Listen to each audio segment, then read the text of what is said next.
la muralla de Jerusalén estaba terminada. Y con la colocación de las puertas de los israelitas bajo el liderazgo de Nehemías, había completado así la tarea principal. Y cuando se completó el muro, las naciones circundantes estaban asombradas y reconocieron que esto fue hecho por Dios. Los enemigos se dieron cuenta de que el Dios de Israel era real, porque a pesar de la increíble oposición y el odio que padecieron los israelitas, igual habían completado la tarea que se habían propuesto. Y luego de completar el muro, Nehemías nombró un gobernador en Jerusalén, su hermano Hanani, y un líder para la ciudadela, Ananías.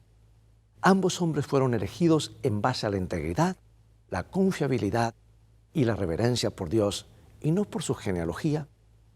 La muralla se completó durante el mes de Elul, o sea, el sexto mes. ¿Cuál iba a ser la próxima orden de acción? Bueno, abre tu Biblia en Nehemías capítulo 8 y ya regresaré.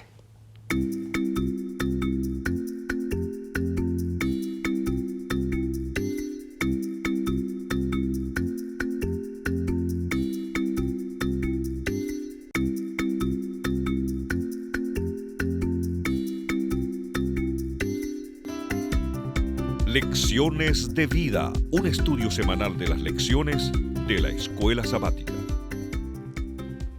Nuestro versículo central está en Nehemías capítulo 8, versículo 8. Y leían en el libro de la ley de Dios claramente y ponían el sentido de modo que entendiesen la lectura. Los siguientes capítulos de Nehemías describen una serie importante de eventos en el mes de Tishri, el séptimo mes. En esos textos podemos ver ejemplos de cómo los hijos de Israel estaban decididos a obedecer la palabra de Dios y cómo se regocijaban en ella. Nehemías 8, 1 y 2. Y se juntó todo el pueblo como un solo hombre en la plaza que está delante de la puerta de las aguas, y dijeron a Esdras el escriba que trajese el libro de la ley de Moisés, la cual Jehová había dado a Israel. Y el sacerdote Esdras trajo la ley delante de la congregación, y así de hombres como de mujeres y de todos los que podían entender el primer día del mes séptimo. ¿Qué debería decirnos esto acerca de cuán importante era la palabra de Dios para el pueblo? Cuando los judíos terminaron finalmente la construcción del muro y se mudaron a Jerusalén, se reunieron todos en la plaza abierta de Jerusalén en el séptimo mes. El séptimo mes era el mes de Tishri. Era quizá el mes más importante para los israelitas, ya que se dedicaba a la fiesta de las trompetas, o sea, preparación para el juicio de Dios el primer día del mes. El día de la expiación, o sea, el día del juicio, 10º día del mes, y la fiesta de los tabernáculos, recordando la liberación de Dios de Egipto y su provisión en el viaje del desierto a los 15 días del mes. Todo eso representaba y se juntaban en ese mes. Y la reunión tuvo lugar el primer día del mes, en el que se celebró la fiesta de las trompetas. Los líderes convocaron a hombres y mujeres de la nación para esta asamblea especial, a fin de, a través de la lectura de la ley, tuvieran oportunidad de aprender sobre Dios y su historia. Y el pueblo invitó a Esdras a traer el libro de la ley de Moisés y leerlo delante de ellos. Incluso construyeron una plataforma, un púlpito para la ocasión. No fue algo en que los líderes forzaron a la congregación. Por el contrario, la gente le dijeron a Esdras que trajera el libro. Y lo más probable es que Esdras le leyera de los libros de Moisés, que incluía la ley dada a Moisés en el monte Sinaí. ¿Y qué le dijo el Señor allí? ¿Y qué lecciones podemos extraer para nosotros hoy? Aquí está lo que Dios le dijo a Moisés. Deuteronomio capítulo 31, versículos 9 al 13. Y escribió Moisés esta ley, y la dio a los sacerdotes hijos de Leví, que llevaban el arca del pacto de Jehová, y a todos los ancianos de Israel. Y les mandó Moisés diciendo, al fin de cada 7 años, en el año de la remisión, en la fiesta de los tabernáculos, cuando viniere todo Israel a presentarse delante de Jehová tu Dios, en el lugar que él escogiere, leerás esta ley delante de todo Israel a oído de ellos. Harás congregar al pueblo varones y mujeres y niños y tus extranjeros que estuvieran en tus ciudades para que oigan y aprendan y teman a Jehová vuestro Dios y cuiden de cumplir todas las palabras de esta ley. Y los hijos de ellos que no supieron, oigan y aprendan a temer a Jehová vuestro Dios todos los días que viviereis sobre la tierra a donde vais, pasando el Jordán para tomar posesión de ella. Y aquí está claro en Deuteronomio 31, Moisés le dijo a los israelitas que durante la fiesta de los tabernáculos debían reunirse y leer juntos la ley de Dios. Y menciona los diversos grupos que deberían reunirse: hombres, mujeres, niños y extranjeros que vivieran dentro de sus puertas. Y una lectura literal de Nehemías 8:1 dice que se reunieron como un solo hombre. Pregunto, ¿qué nos dice eso acerca de la importancia de la unidad entre el cuerpo de creyentes basados en la palabra de Dios? Esdras llevó la ley ante la asamblea para que fuera leída. ¿Y qué les leyó? ¿Solo los 10 mandamientos una y otra vez durante mediodía? No, la referencia al libro de la ley debe entenderse como los 5 libros de Moisés, Génesis hasta Deuteronomio, conocido como la Torá hebrea. El término ley, por lo tanto, abarca solo una parte de lo que se incluyó en la lectura. Sería mejor traducirlo como instrucciones, porque estaban 5 libros: Génesis, Éxodo, Levítico, Números y Deuteronomio. Son instrucciones de Dios que nos permiten conocer el camino por el que debemos caminar para no perder la meta. Y cuando Esdras leyó, la gente escuchó de su historia como el pueblo de Dios, y comenzando con la creación hasta el tiempo de Josué. Y a través de historias, canciones, poemas, bendiciones y leyes, se les recordaron sus luchas al seguir a Dios y la fidelidad de Dios para con ellos. ¿Sabes que la Torá incluye la ley? Pero es más que eso, incorpora la historia del pueblo de Dios y revela especialmente la conducción de Dios. En definitiva, le entregó a la comunidad sus raíces e identidad. Cuán importante es seguir este principio. Bueno, leeré varios versículos y veremos qué nos enseñan estos versículos acerca de cómo debemos interactuar con la palabra de Dios. Nehemías capítulo 8, versículo 3 en adelante. Y leyó en el libro delante de la plaza que está delante de la puerta de las aguas, desde el alba hasta el mediodía, en presencia de hombres y mujeres de todos los que podían entender, y los oídos de todo el pueblo estaban atentos al libro de la ley. Leo ahora Deuteronomio capítulo 4, versículos 1, y después el 6, 3 y 4. Ahora pues, oh Israel, oye los estatutos y los decretos que yo os enseño para que los ejecutéis y viváis, y entréis y poseáis la tierra que Jehová, el Dios de vuestros padres, os da. Oye pues, oh Israel, y cuida de ponerlos por obra, para que te vaya bien en la tierra que fluye leche y miel, y os multipliquéis, como te ha dicho Jehová, el Dios de tus padres. Oye Israel, Jehová nuestro Dios, Jehová uno es. Leo en Josué capítulo 1, versículo 9. Mira que te mando que te esfuerces y seas valiente, no temas ni desmayes, porque Jehová tu Dios estará contigo en donde quiera que vayas. Y ahora en Salmo 1:2, sino que en la ley de Jehová está su delicia, y en su ley medita de día y de noche. Proverbios 19:20. Escucha el consejo y recibe la corrección para que seas sabio en tu vejez. Ezequiel 37:4. Me dijo entonces, profetiza sobre estos huesos y diles, huesos secos, oíd palabra de Jehová. Mateo 17:5. Mientras él aún hablaba, una nube de luz los cubrió, y aquí una voz desde la nube que decía, este es mi Hijo amado, en quien tengo complacencia, a él oíd. El hecho de que la gente deseara escuchar la palabra de Dios fue probablemente resultado de que Esdras hubiera leído y enseñado la palabra desde el momento de su llegada a Jerusalén, unos 13 años antes. Se había dedicado a la obra de Dios y estaba determinado a hacer una diferencia. Y la palabra de Dios llegó a ser real para la gente a medida que la escuchaban de Esdras. Y como resultado, tomaron la decisión consciente de escuchar y prestar atención porque estaban interesados en oír acerca de Dios. Así, en esta ocasión, se acercaron a la Torá con reverencia y con el deseo de aprender. Y al llenarnos de la palabra, se genera un anhelo más profundo de Dios en nuestras vidas. Déjame preguntarte, ¿Cómo te relacionas con la palabra de Dios? Es decir, aunque afirmes creer en ella, ¿cómo se manifiesta esta afirmación en tu vida? En el sentido de cómo tratas de obedecer lo que enseña.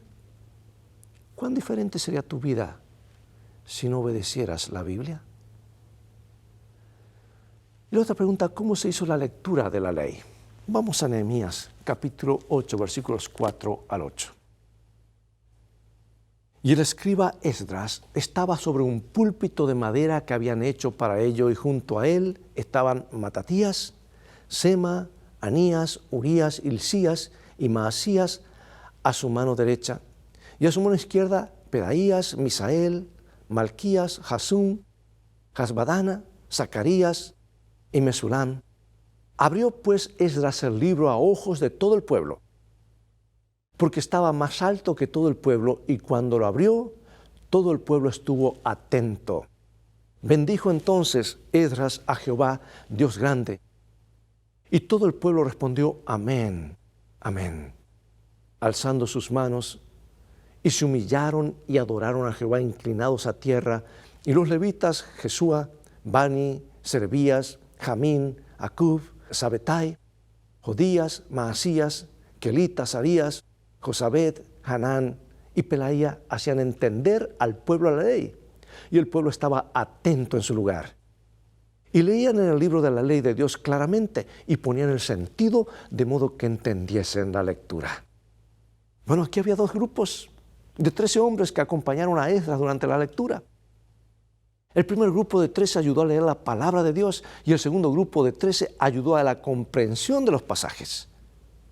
No tenemos ninguna información sobre cómo funcionó este arreglo en la plaza abierta, sin micrófono, sin medios de comunicación modernos como tenemos hoy.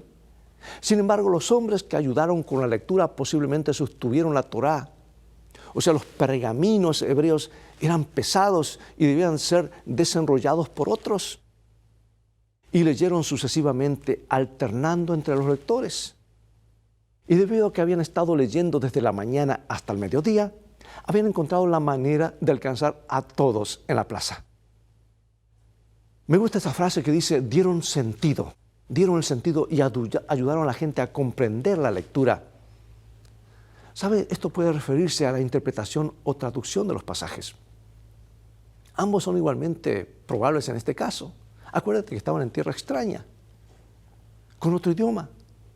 Y muchos no sabían otro lenguaje, sino el lenguaje donde se habían criado. Y ahora venían, la escritura estaba en hebreo. La gente había regresado de Babilonia, donde habían vivido durante muchos años, y el idioma principal era el arameo. Por lo tanto, para muchos escuchar la lectura en hebreo puede no haber sido fácil de entender, especialmente para generaciones más jóvenes. ¿Pasa hoy lo mismo? Claro que sí. Y al mismo tiempo, los lectores de la Biblia pueden beneficiarse de una explicación o comentario. La predicación y la explicación hacen que el texto cobre vida y estimula a los oyentes para aplicar la información personalmente. Veamos otro ejemplo. Otro ejemplo bíblico que está en el libro de Hechos, capítulo 8, versículos 26 al 38. Y un ángel del Señor habló a Felipe diciendo, levántate y ve hacia el sur por el camino que desciende desde Jerusalén a Gaza, el cual es desierto. Entonces él se levantó y fue.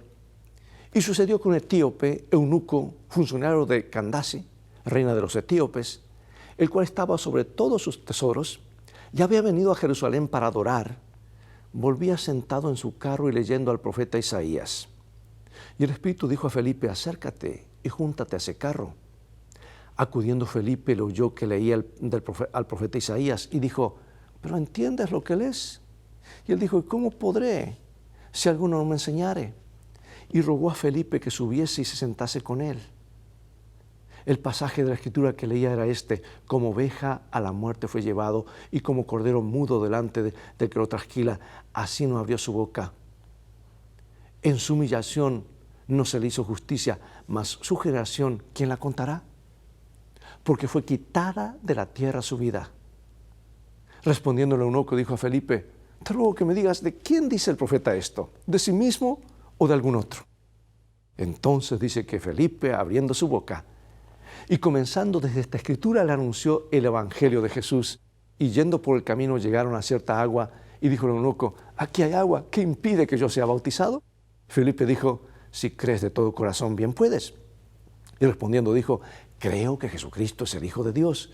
Y mandó parar el carro y descendieron ambos al agua, Felipe y el eunuco, y le bautizó.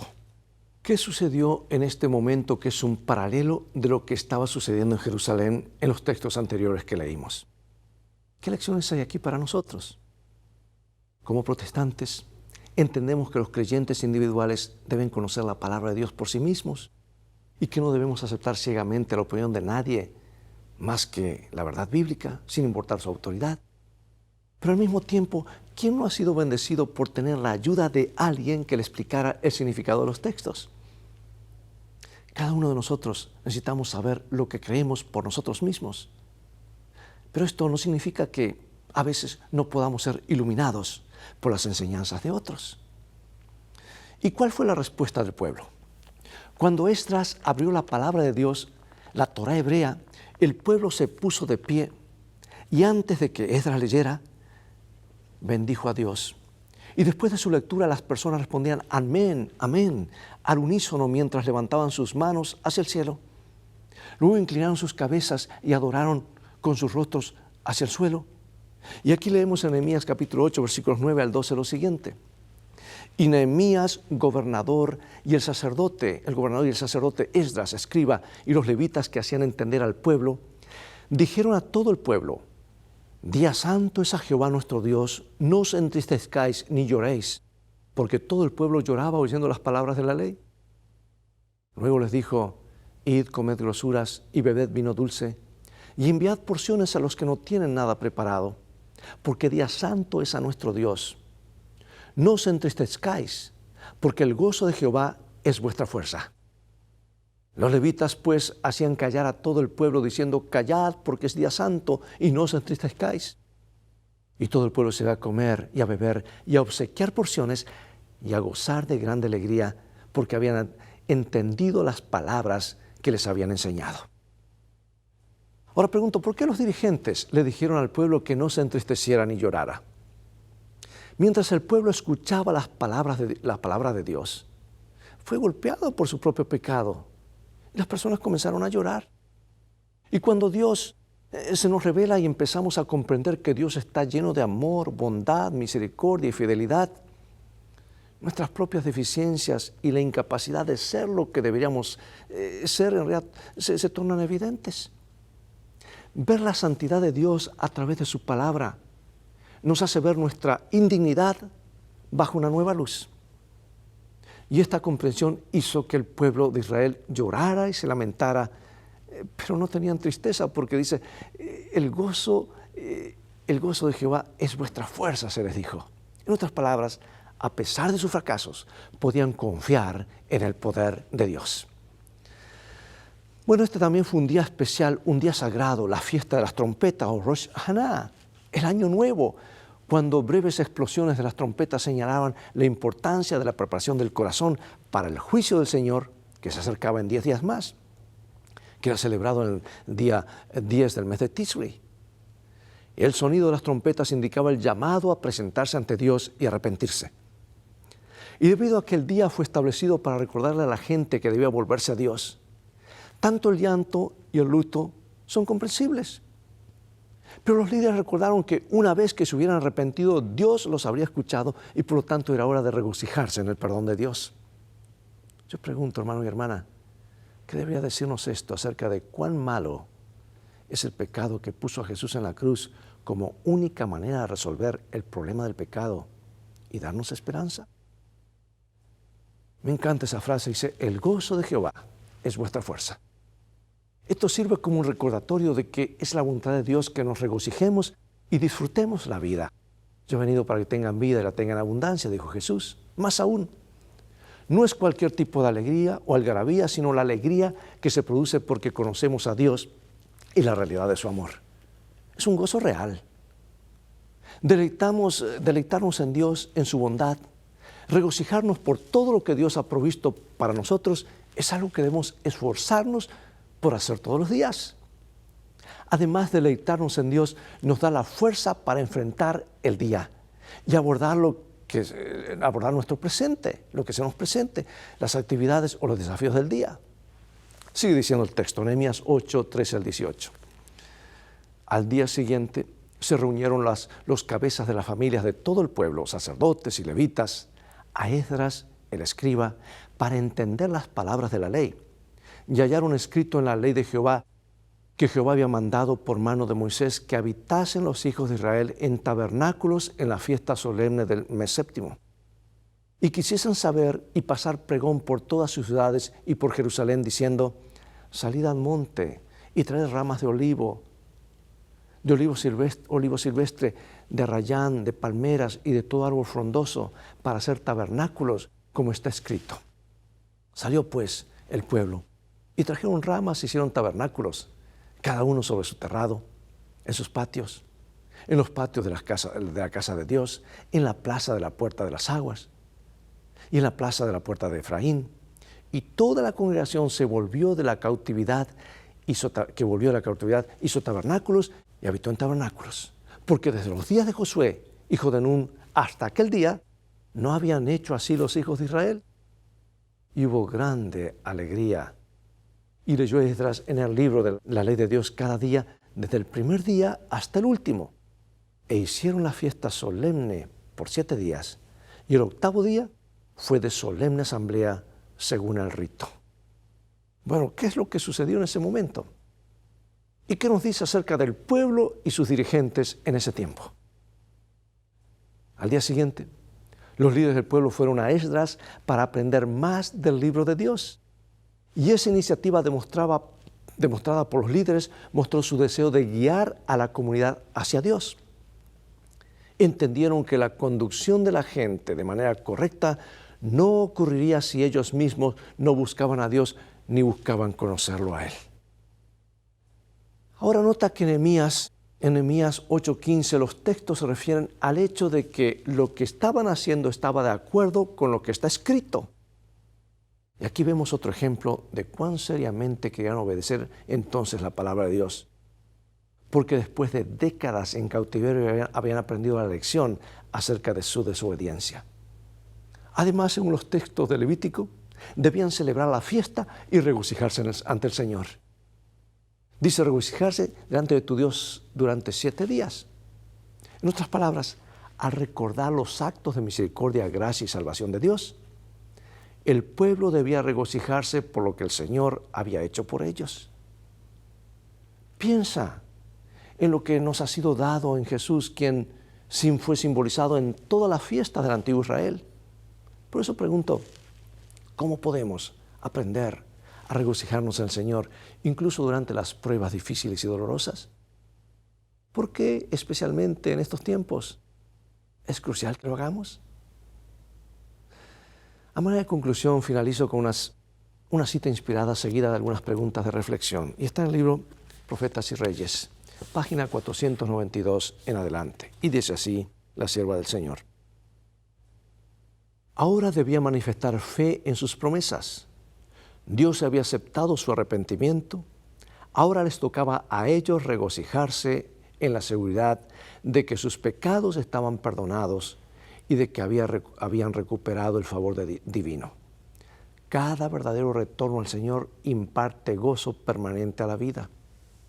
Cuando el pecador cede a la influencia del Espíritu Santo, ve su propia culpabilidad y contaminación en contraste con la santidad del gran escudriñador de los corazones.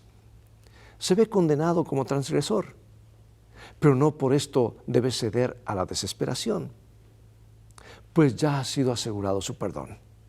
Puede regocijarse en la sensación de sus pecados perdonados y en el amor de un Padre Celestial perdonador. Es una gloria para Dios rodear a los seres humanos pecaminosos y arrepentidos con los brazos de su amor, vendar sus heridas, limpiarlos de pecado y cubrirlos con las vestiduras de salvación. Poderosa y hermosa cita, qué hermosas promesas encapsuladas aquí. Por eso pregunto, hermano y hermana, amigo y amiga, ¿en qué condiciones puedes experimentar el gozo del Señor como tu fortaleza? Es decir, ¿hay algo que debemos hacer para experimentar el poder de Dios y su perdón en nuestras vidas? De ser así, ¿qué es? ¿Cómo podemos encontrar el equilibrio correcto entre el lamento por nuestros pecados y al mismo tiempo el regocijo en el Señor? Aparentemente son contradictorios entre sí, ¿verdad? Pero ¿de qué forma la ley y el Evangelio juntos proporcionan la respuesta? Y antes de orar, déjame decirte que hay perfecta armonía entre la ley y el Evangelio. La ley me habla de un Dios que es justicia. Pero también el Evangelio y la gracia nos hablan de un Dios que es amor. Y ambos elementos se juntan en la cruz, donde Jesús predica su más grande sermón, sin ninguna palabra, extendiendo sus brazos, en un púlpito llamado cruz, en el Monte Calvario, para indicar cuán justo es Dios ante el universo, porque la justicia y el amor son la base de su carácter. Para mostrar que de tal manera amó Dios al mundo, para que todo aquel que en él cree no se pierda, mas tenga vida eterna. Un día comprenderemos, será el tema de estudio por la eternidad. Mientras tanto, Dios nos ha dado su palabra para que meditemos en ella y tengamos el gozo de la salvación en nuestros corazones. Y ese gozo lo podemos experimentar ahora, en el momento que aceptamos y decidimos seguir lo que el Señor dice en su palabra, el manual del fabricante, el manual completo, que nos permite vivir felices aquí y nos da la fórmula para vivir para siempre con el Señor. Dios nos ayude a poner sentido, si eres maestro, en lo que lees de la palabra y poner mucho oído para lo que escuchamos, para poner en práctica sus enseñanzas. Acompáñame en oración. Padre Celestial, gracias por tu palabra. Gracias por estos ejemplos tan lindos de cómo el pueblo leyó y estuvieron atentos a tu palabra, al consejo de tu ley. Porque esto es vida para nuestras vidas. Lo fue para ellos, motivo de alegría, y lo es para nosotros. Gracias por tu palabra. Grábala en nuestras mentes y corazones para que nunca más se borren. Es nuestro deseo, nuestra oración, en el nombre de Jesús. Amén. Bien, será hasta el próximo programa de la serie Lecciones de Vida. Dios te bendiga y te guarde. Y recuerda, tú vales mucho para Jesús. Él te ama más de lo que puedes imaginar y Él desea que seas feliz. Pero recuerda que felicidad comienza con fe. Y la fe es por el oír y el oír por la palabra de Dios. Que en este día puedas experimentar la paz del cielo y recordar que tú vales mucho para Jesús. No me canso de repetirlo, Él te ama más de lo que puedes imaginar. Dios te bendiga, Maranata, y que tengas un día muy bendecido al estar en contacto con la palabra de Dios.